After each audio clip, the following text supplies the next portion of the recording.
नमस्कार मंडळी, आज मी अगदी साधी आणि सिंपल रेसिपी तुमच्यासोबत शेअर करणार आहे. पण त्याआधी एक आठवण मी तुमच्यासोबत शेअर करते.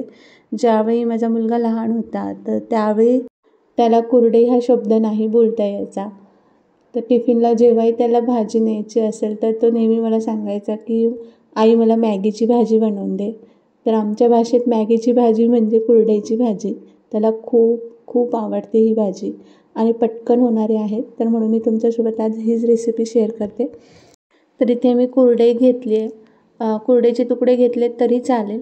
ही कुरडई आपल्याला थंड पाण्यात जर भिजवायची असेल तर 15 ते 20 मिनटं भिजवायची आणि खूप घाई असेल तर पाणी कोमट करायचं आणि अगदी 10 मिनटात ही कुरडई छान भिजून होते. तर आता इथे 15 ते 20 मिनटानंतर कुरडई छान पाण्यात भिजवून घेतलेली आहे.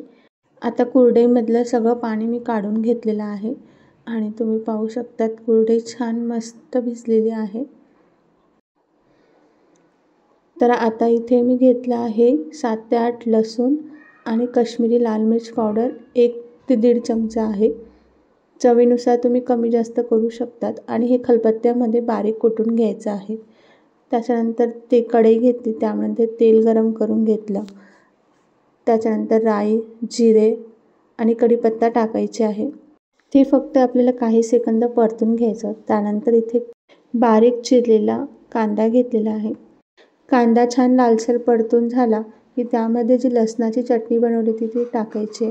हळद, हिंग आणि कोथिंबीर थोडीशी टाकायची. हे पण छान परतून घ्यायचं आहे, म्हणजे लसणाचा कच्चेपणा जाईपर्यंत परतून घ्यायचं. त्यानंतर इथे चवीनुसार मीठ टाकून घेणार आहोत.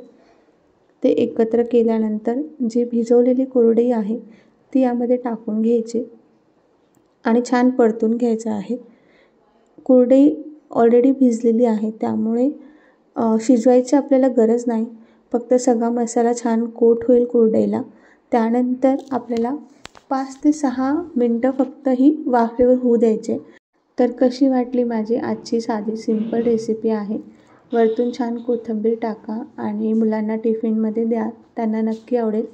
कुरडईची भाजी नाही, ही आमच्यासाठी मॅगीची भाजी आहे. तर कशी वाटली तुम्हाला आजची रेसिपी कमेंट करून नक्की सांगा. अशाच नवनवीन रेसिपीज बघण्यासाठी चॅनलला सबस्क्राईब करायला विसरू नका. भेटूया असाच एका छान नवीन खमंग रेसिपीसोबत.